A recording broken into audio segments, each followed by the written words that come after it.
Hola, bienvenidos a Noticias Cámara de Representantes, la voz de las regiones. Gracias por acompañarnos. Aquí les tenemos detalles y cifras de la reforma tributaria aprobada por el Congreso, con la cual el gobierno aspira a recoger 20 billones de pesos. Marta, buenas noches. Muy buenas noches para usted, Edwin, y para nuestros televidentes. En esta emisión les contamos cómo quedó el tema de los impuestos para las bebidas azucaradas. A partir de qué monto se empezará a cobrar impuesto a las pensiones y los salarios. Aquí, en pocos minutos, les presentaremos los detalles. Por ahora, queremos presentarles los titulares más importantes del día en el escenario legislativo. Aprobada reforma tributaria que respaldará los programas sociales del gobierno. Ni el pan ni los alimentos de la canasta familiar tendrán que pagar impuesto.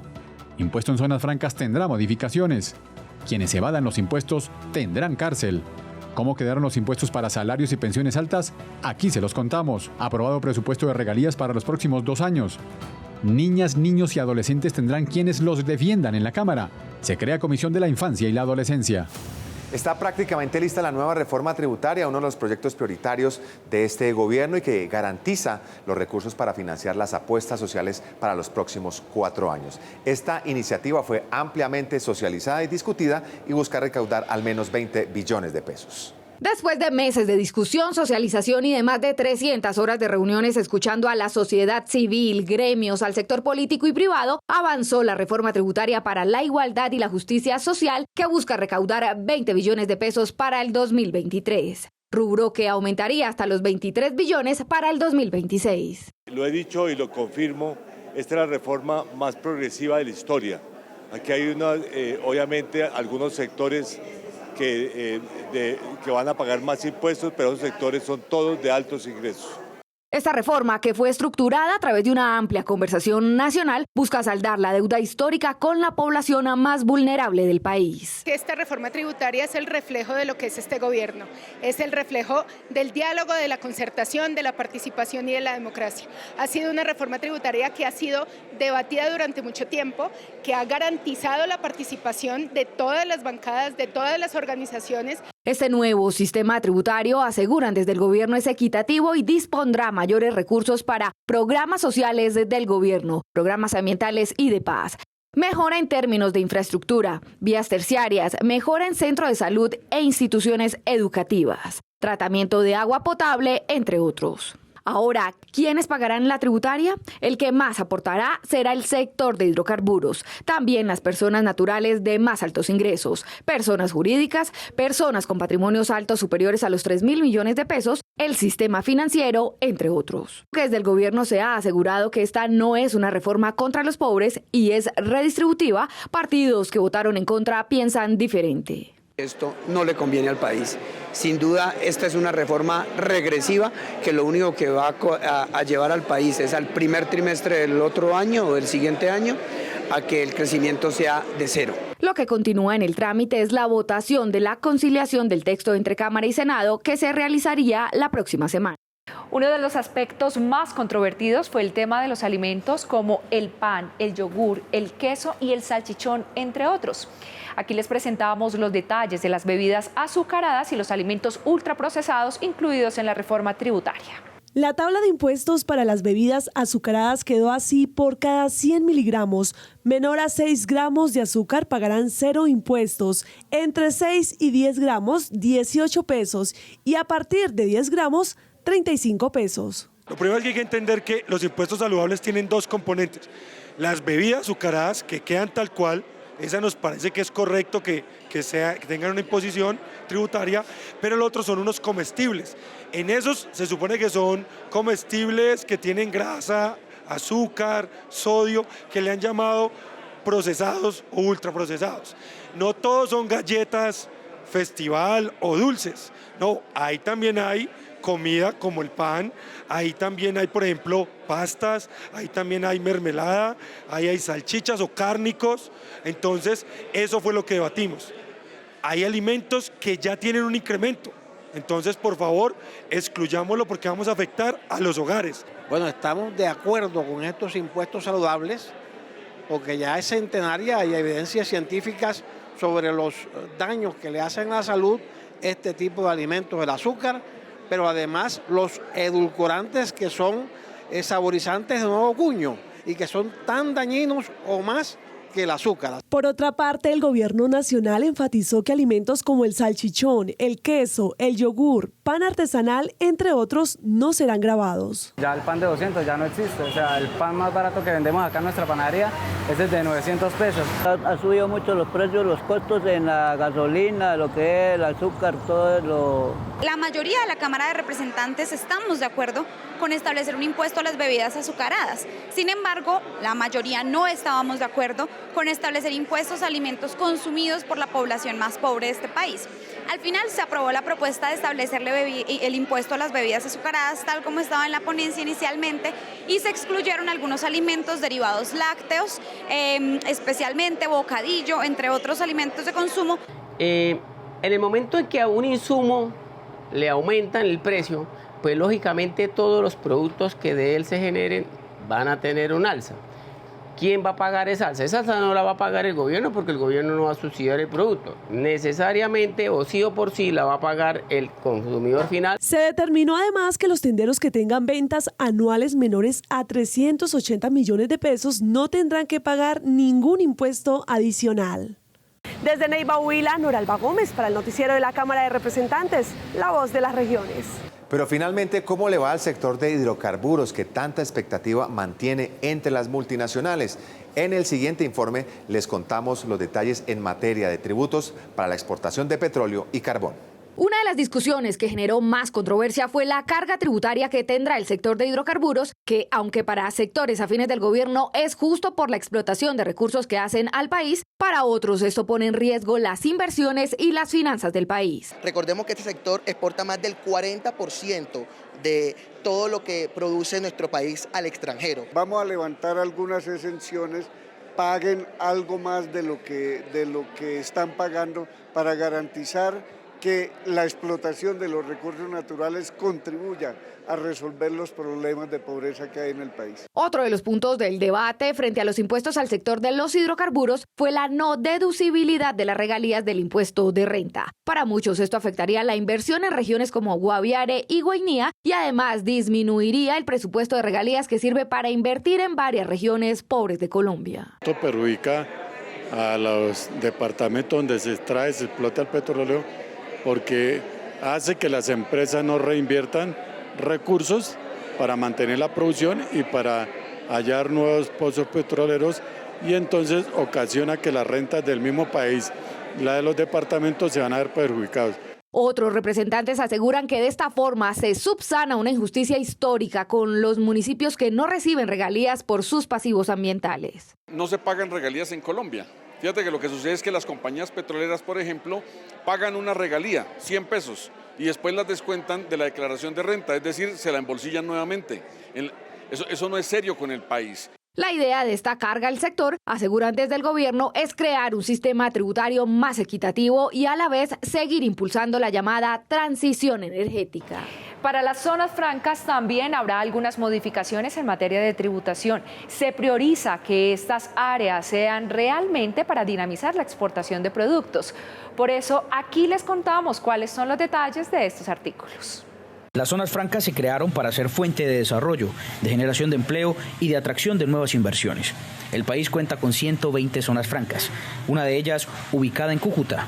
Algunos sectores afirman que durante los últimos años han perdido su esencia. Por eso, la reforma tributaria quiere hacerlas más efectivas a través de algunos artículos. Se precisa que los usuarios de zonas francas que en el 2022 tuvieron un incremento de ingresos del 60% con respecto al 2019 podrán conservar la tarifa del 20% hasta el año 2025. Los usuarios de zonas francas que presten servicios portuarios también serán grabados a la tarifa del 20%. Los usuarios exportadores de zonas francas tendrán una tributación del 20% y aquellos que destinen sus ventas al territorio aduanero nacional serán del 35%. Representantes aseguran que las zonas francas deben volver a su espíritu original. La gran diferencia entre las ventas que hacen dentro del país y las que hacen fuera del país es que tendrán tarifa de renta diferencial. Lo que vendas en Colombia paga renta del 35%.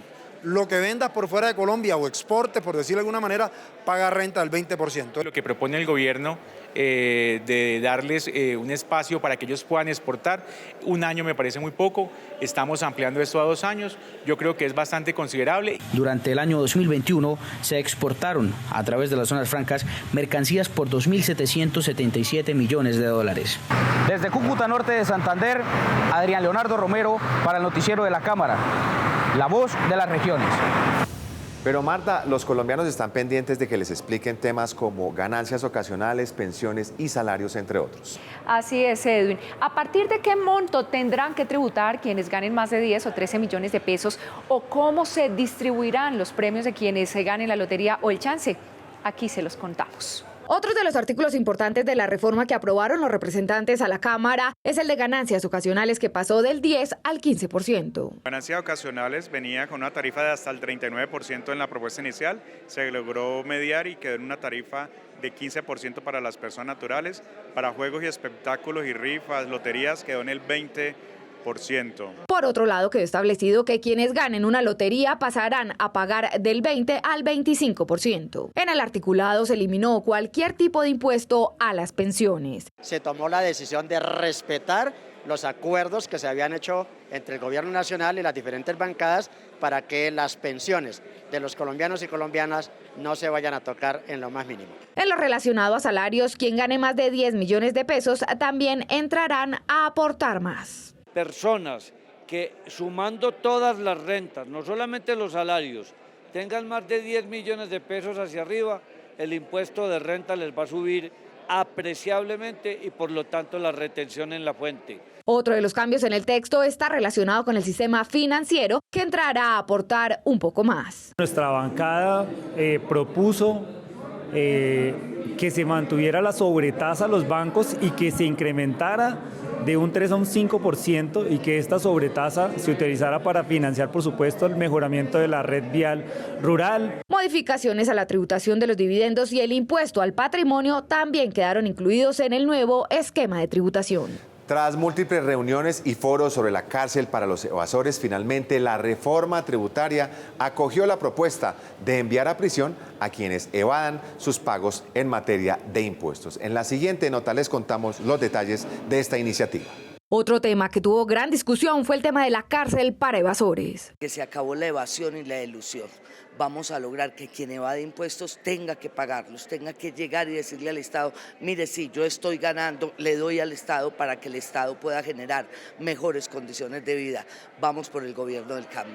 Se le está dando esa posibilidad a que la DIAN pueda mejorar su planta de personal y de esta manera pueda generar espacios de recaudo y pueda hacerle seguimiento también a esas personas que tienen o presentan evasiones o alusión a los tributos de la nación. Uno de los temas que entra a conciliación es el impuesto a las iglesias, pues lo aprobado en el Senado es diferente a lo que se estableció en la Cámara de Representantes. En el Senado de la República se eliminó el impuesto y en la Cámara de Representantes se estableció que cuando el producto de las actividades que desarrollen no se reinviertan en la actividad que le es propia, serían gravadas. Pero como las iglesias hacen actividad social, en conclusión no serán gravadas. La próxima semana esta reforma quedaría en firme con la aprobación de su conciliación. Y estas son otras noticias en la Cámara de Representantes. El boxeador colombiano Antonio Cervantes Kid Pambelé recibió un homenaje por parte de la representante Chadorina Hernández como reconocimiento a su trayectoria deportiva y en conmemoración de los 50 años de su título mundial de boxeo, el primero para nuestro país. Nosotros no podíamos dejar pasar y desde esta curul condecorar al primer deportista de este país, al primer campeón mundial de Colombia y al único deportista que tenemos del país en el Hall de la Fama. Va a cumplir 50 años de haberse coronado campeón mundial. Esta semana se conmemoraron los 24 años de la toma guerrillera en el municipio de Mitú. A propósito, el representante Danilo Lozano le solicita al gobierno no olvidar la reparación de las víctimas y del territorio. Recordar a los héroes de la patria que murieron el primero de noviembre con la toma guerrillera del municipio de Mitú. Fueron 16 policías, 24 soldados que dieron su vida para devolvernos la paz, la tranquilidad, la seguridad y el orden. La chaza es un juego ancestral originario del departamento de Nariño que se juega con la mano o dos tipos de raqueta que ya se practica en otros países y que sería declarado deporte nacional según un proyecto de ley que pasó primer debate en la Comisión Séptima de la Cámara. Debe ser un deporte nacional porque efectivamente congrega un deporte autóctono, porque varios departamentos también lo practican y porque efectivamente es un deporte que integra a diferentes poblaciones, es inclusivo y de una u otra manera constituye pues escenarios importantes de encuentro de reconciliación y en este camino de la paz total. Las comisiones económicas aprobaron el presupuesto de regalías para los próximos 2 años. Las regiones contarán con 31.3 billones de pesos. El mayor rubro será para los departamentos productores con 7.5 billones de pesos. De estos recursos, 7.5 billones serán asignados a entidades territoriales productoras y puertos, 3.8 billones a los municipios más pobres, 10.1 billones para la aprobación de proyectos de alto impacto regional en los departamentos, 3 billones para financiar proyectos de ciencia, tecnología e innovación, otro tanto para municipios PEDET, grupos étnicos y cuidado ambiental. Fundamental, que tenemos que hacer más control a estos recursos de regalías que estamos exigiendo en este presupuesto. No solamente que se presente el informe por parte del Ministerio de Hacienda, de Minas, el Departamento Nacional de Planeación, sino que sustenten el informe y citar a la Contraloría para generar las alertas y que nosotros también realicemos ese control político que nos corresponde. Una consideración enorme para el tema de la indemnización a las víctimas y ayuda humanitaria. De la misma manera también dejamos constancias y proposiciones para la implementación del acuerdo de paz, el tema PD y el tema PENIS. El próximo año este presupuesto de regalías superaría los 40 billones con algunas adiciones. 2 billones que hacen parte del mayor valor del precio del petróleo y del carbón. Y 7 billones que hoy están en la fiducia y que hay que adicionárselos al presupuesto para llegar a un gran monto de 40 billones de pesos. Este presupuesto de regalías ahora pasa a debate en las sesiones plenarias y deberá ser aprobado antes del 5 de diciembre. El suicidio en adolescentes es un fenómeno que está creciendo cada vez más en nuestro país. Nos debe doler el alma, nos debe preocupar y generar una gran alerta en materia de salud mental. ¿Qué lo provoca? ¿Cómo lo prevenimos? ¿Qué dicen las autoridades y qué dicen los expertos alrededor del suicidio en adolescentes? Nos vemos este sábado a las 6 de la tarde en el canal Congreso, en el programa Activamente, porque la salud mental está en nuestras manos. Cifras aterradoras de violencia contra los niños, niñas y adolescentes se escucharon en la instalación de la Comisión de Infancia y Adolescencia, que priorizará los proyectos de ese sector de la población y vigilará todo lo que afecta a nuestra niñez. La comisión además hará seguimiento a las problemáticas relacionadas con la niñez, teniendo en cuenta que según el último informe de medicina legal publicado en octubre, este año van 1.422 muertes violentas de niños, niñas y adolescentes, entre ellos 469 asesinados y 236 por suicidio. Pero el eje central de esta comisión accidental es ser el escenario de trabajo permanente y articulado con el Instituto Colombiano de Bienestar Familiar, con los jueces de familia, con la rama legislativa, con la rama judicial, con las comisarías y defensorías de familia. Tenemos que ver la parte preventiva. Por ejemplo, en los niños hay que promocionar la lactancia materna exclusiva hasta los 6 meses.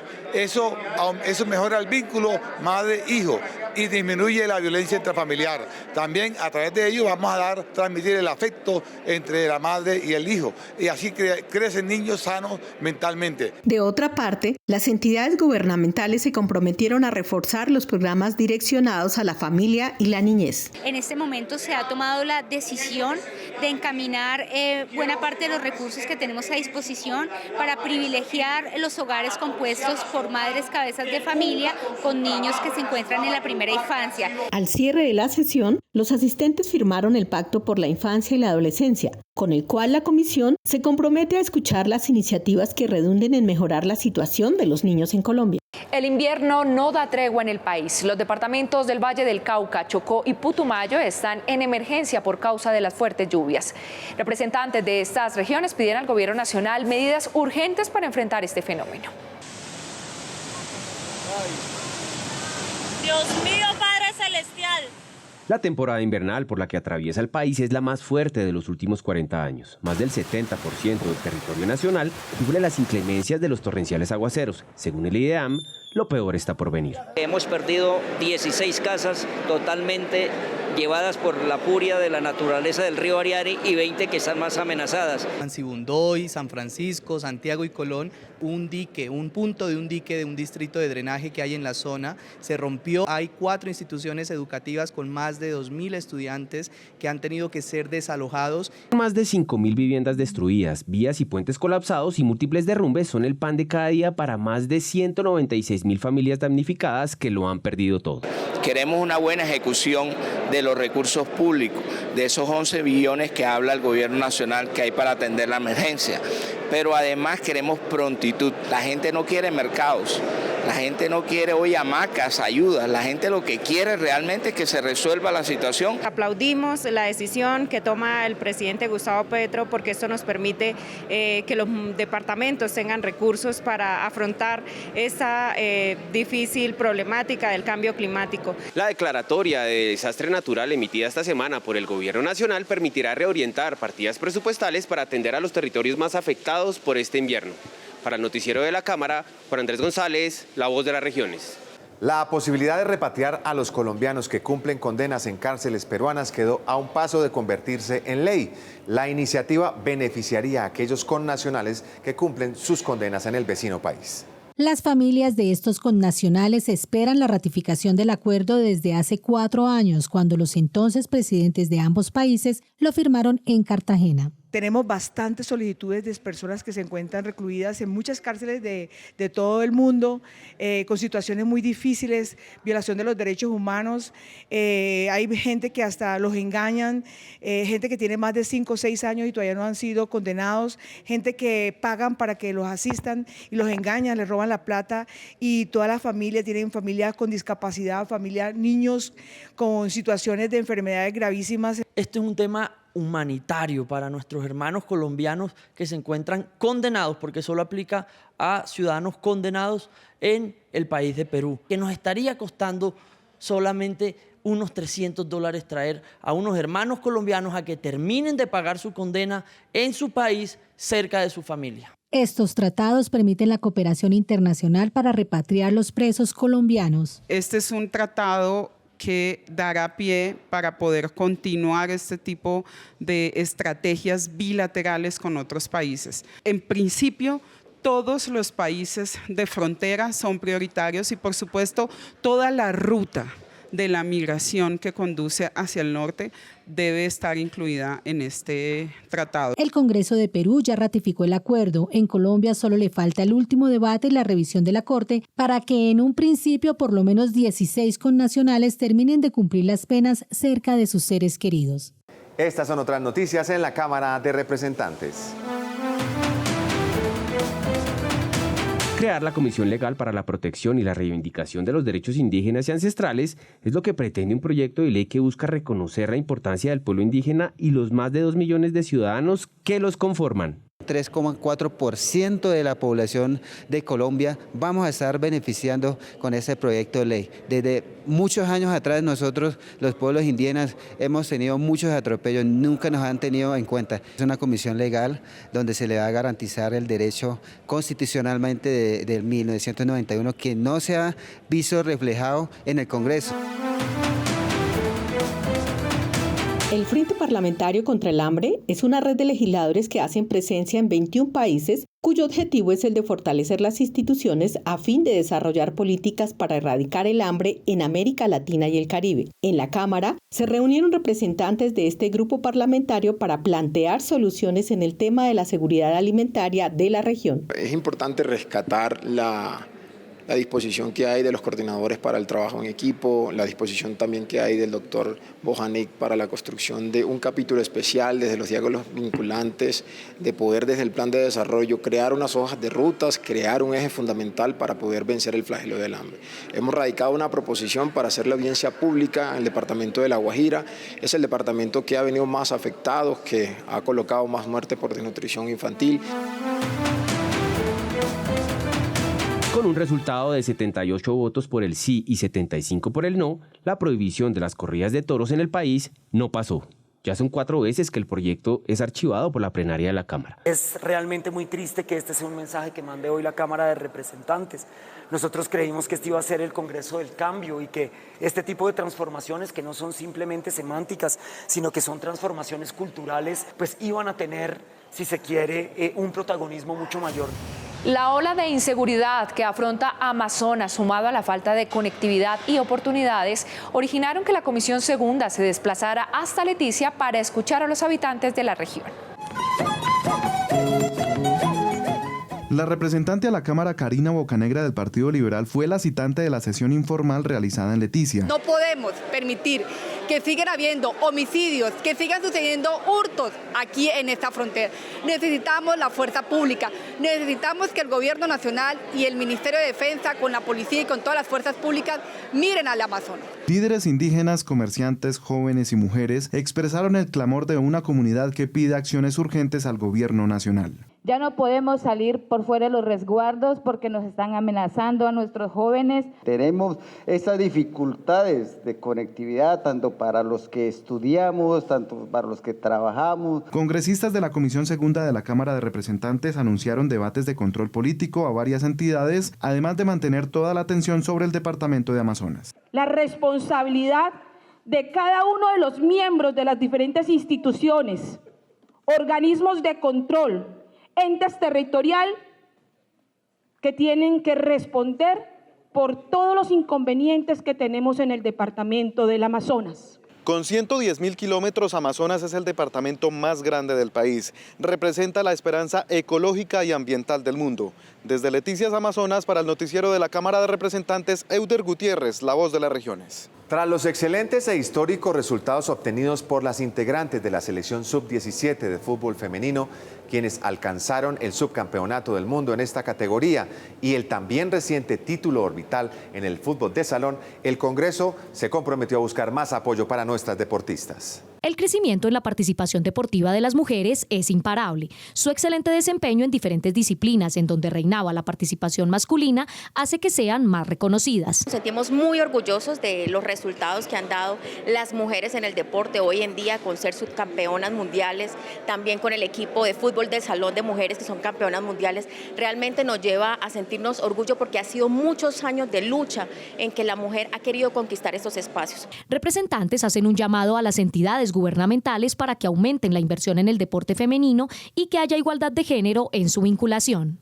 ¿Qué esperamos? Que tengan un torneo más largo, un torneo en igual cantidad de meses como lo tienen los hombres, y hay una cosa que va a solicitar: igualdad salarial. Los premios que le da la federación a los hombres debe ser la misma cantidad que le da a las mujeres. Se necesita mucho más apoyo a las mujeres para el deporte, a las mujeres en el fútbol, pero también en muchas otras profesiones en donde también hay desigualdad en cómo se trata a los hombres y a las mujeres. Cuando se trata de deportistas de alto rendimiento, sin importar el género, hay que apoyarlos. El propósito es seguir concientizando a las federaciones, las ligas y a la ciudadanía para seguir apoyando económica y moralmente al deporte femenino. Llegamos al final de nuestra emisión. Los esperamos la próxima semana con toda la información legislativa. Les tendremos todos los detalles del proyecto que busca más recursos para la primera infancia. Bueno, Marta y televidentes, estamos pendientes también de qué va a pasar con el proyecto que crea en el país la Superintendencia de Educación. A ustedes gracias por acompañarnos. Nos vemos dentro de 8 días. Feliz noche.